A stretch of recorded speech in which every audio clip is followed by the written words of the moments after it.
Ya, baik. Selamat malam semuanya dan selamat malam Pak Rudi. Kali ini saya William Verbuas dari Teknik Industri 2022 akan menjelaskan mengenai histori atau sejarah dari manajemen. Yang mana kali ini sedang mempelajari dalam mata kuliah perancangan dan manajemen organisasi industri. Langsung saja, yang pertama itu kita akan melihat apa saja sih yang akan saya bahas di uh, presentasi kali ini. Jadi pertama itu akan membahas mengenai apa itu manajemen, kemudian ada periode awal manajemen, lalu ada era revolusi industri dan juga manajemen modern. Nah, kita akan kupas pertama dari apa itu manajemen. Menurut Hersey dan Blanchard, manajemen adalah proses bekerja sama antara individu dan kelompok beserta sumber daya lainnya dalam mencapai tujuan organisasi. Kemudian, dalam pengertian lainnya, manajemen adalah proses pengorganisasian, pengaturan, pengelolaan SDM sampai dengan pengendalian agar bisa mencapai tujuan dari suatu kegiatan. Nah, dari kedua pengertian tersebut saya simpulkan menjadi manajemen adalah proses perencanaan atau proses merencanakan, mengorganisir, memimpin, dan mengendalikan sumber daya untuk mencapai tujuan organisasi. Nah, kemudian mengapa sih manajemen ini penting untuk dipelajari gitu? Yang pertama, manajemen ini menentukan arah dan tujuan perusahaan. Nah, jadi dengan adanya manajemen ini berperan bagi kita untuk bisa merumuskan visi, misi, dan tujuan ataupun um, goals yang akan dicapai dari perusahaan yang ingin kita bangun atau dari bisnis usaha yang ingin kita bangun. Kemudian yang kedua, mengoptimalkan penggunaan sumber daya. Nah, tentunya penggunaan sumber daya di sini ada sumber daya manusia, ada juga sumber daya material juga. Kemudian yang ketiga, mengambil keputusan yang tepat, gitu. Nah, dari uh, tadi adanya mengoptimalkan sumber daya, maka kita akan dapat mengambil sebuah keputusan yang tepat ketika kita menghadapi masalah ataupun ketika kita ingin melakukan pengembangan usaha dari bisnis ataupun perusahaan yang kita bangun.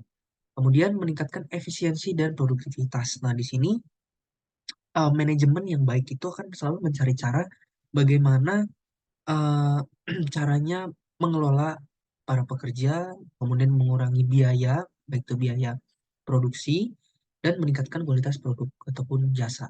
Nah, kemudian terakhir adalah menjaga keberlanjutan usaha. Nah, jadi dengan adanya tadi penggunaan sumber daya yang optimal dan efisiensi ataupun produktivitas kerja, maka keberlanjutan dari usaha itu akan terjamin. Nah, untuk implementasi nyata dalam industri itu, manajemen itu ada manajemen produksi, ada manajemen pemasaran, ada manajemen sumber daya, dan ada manajemen keuangan. Nah, kemudian yang pertama kita masuk ke periode awal manajemen. Nah, dimulai dari peradaban kuno. Dan di sini ada eh, zaman Mesir kuno. Nah, di sini ada gambar di sebelah kanan ini adalah bangunan piramida yang megah, yang membuktikan bahwa adanya perencanaan, organisasi, dan koordinasi yang baik dalam skala besar. Jadi, para pekerja yang dulu membangun piramida ini diorganisir dalam kelompok-kelompok dan ada sistem pengawasan untuk memastikan pekerjaan ini berjalan sesuai dengan rencana. Kemudian masuk ke dalam zaman Romawi kuno. Nah, Kekaisaran Romawi ini punya sistem pemerintahan yang sangat kompleks gitu dengan berbagai tingkatan birokrasi dan pembagian tugas. Nah, di zaman Romawi kuno ini sudah ada upaya untuk mengolah sumber daya manusia dan material secara efektif. Kemudian masuk ke sistem guild. Nah, sistem guild ini apa sih? Jadi sistem guild ini terjadi di abad pertengahan, yaitu semacam serikat pekerja yang mengatur produksi, kualitas produk, dan juga harga. Nah, anggota guild ini juga diajarkan keterampilan tertentu dan ada hierarki yang jelas di dalam organisasi. Jadi mulai terstruktur gitu. Kemudian kita masuk ke era revolusi industri. Nah, ya, seperti yang kita ketahui, revolusi industri tersendiri terjadi di tahun 1760 sampai 1830. Nah, revolusi industri ini membawa perubahan besar dalam cara manusia bekerja dan memproduksi barang. Nah, di revolusi industri ini sebenarnya ada tantangannya juga gitu. Yang pertama, adanya perpindahan dari pertanian ke industri. Jadi dulu jika di masa sebelum revolusi industri itu sebagian besar uh, usaha itu dilakukan dari pertanian dan sekarang karena adanya revolusi industri, nah itu mesin uap, terjadi perpindahan dari pertanian ke dunia industri dengan teknologi yang ada. Kemudian terjadilah peningkatan skala produksi. Dan yang ketiga itu muncul kelas pekerja. Nah, kelas pekerja ini sebenarnya ada dampak buruknya, sedikit dampak buruknya dari kelas pekerja ini. Contohnya, pada saat revolusi industri itu, jam kerjanya itu panjang, sekitar 10 sampai 12 jam. Kemudian kondisi kerjanya cenderung tidak aman, sehingga sering terjadi kecelakaan fatal. Kemudian, seringkali pekerja juga mengalami kejenuhan karena mengerjakan pekerjaan yang berulang dan monoton. Kemudian untuk kondisi kerja dan juga lingkungan kerja dari pekerja pada zaman revolusi industri juga tidak terlalu mendukung gitu. Dan dikenal sekali dengan adanya pekerja anak. Jadi pada saat itu anak-anak yang masih bawah umur itu dipekerjakan. Kemudian terakhir persaingan bisnis semakin ketat ya tentunya dengan adanya perkembangan teknologi yang terjadi. Nah, kemudian masuk ke era revolusi industri. Di sini untuk menghadapi tantangan-tantangan yang ada, muncullah tiga tokoh yang terkenal. Yang pertama itu Frederick Winslow Taylor. Dia ini mengemukakan konsep manajemen ilmiah, yaitu menekankan studi ilmiah terhadap pekerjaan untuk menemukan bagaimana cara paling efisien dalam mengerjakan tugas.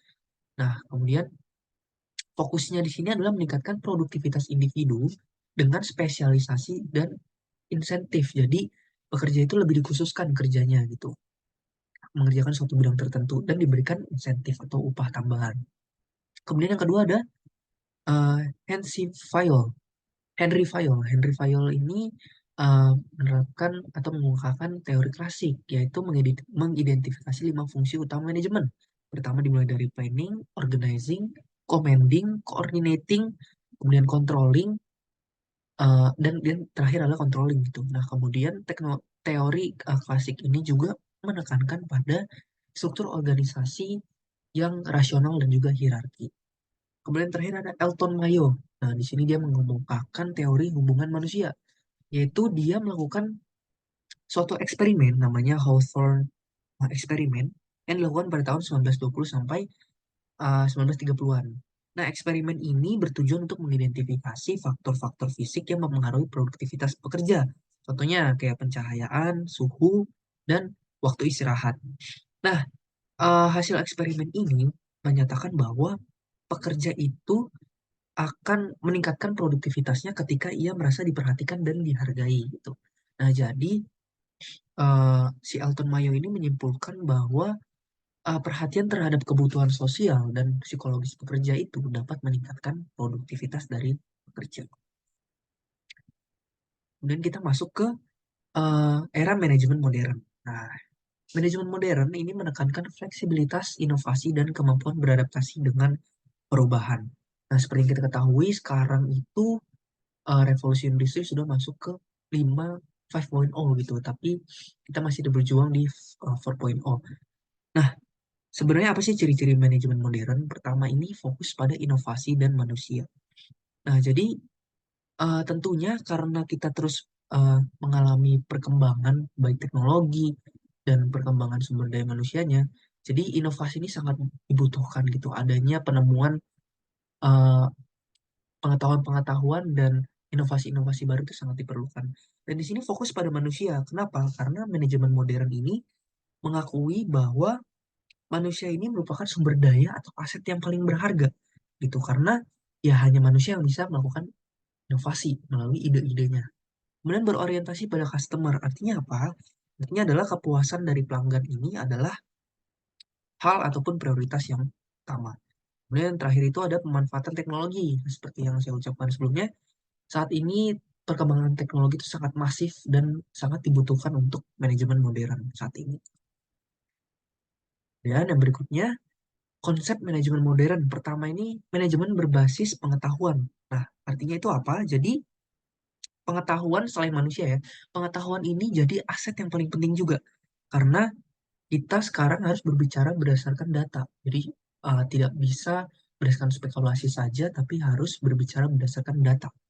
Kemudian ada total quality management. Nah, total quality management ini apa? Jadi, ini adalah bagaimana caranya supaya kita bisa meningkatkan kualitas produk dan layanan secara terus-menerus di dalam dunia industri.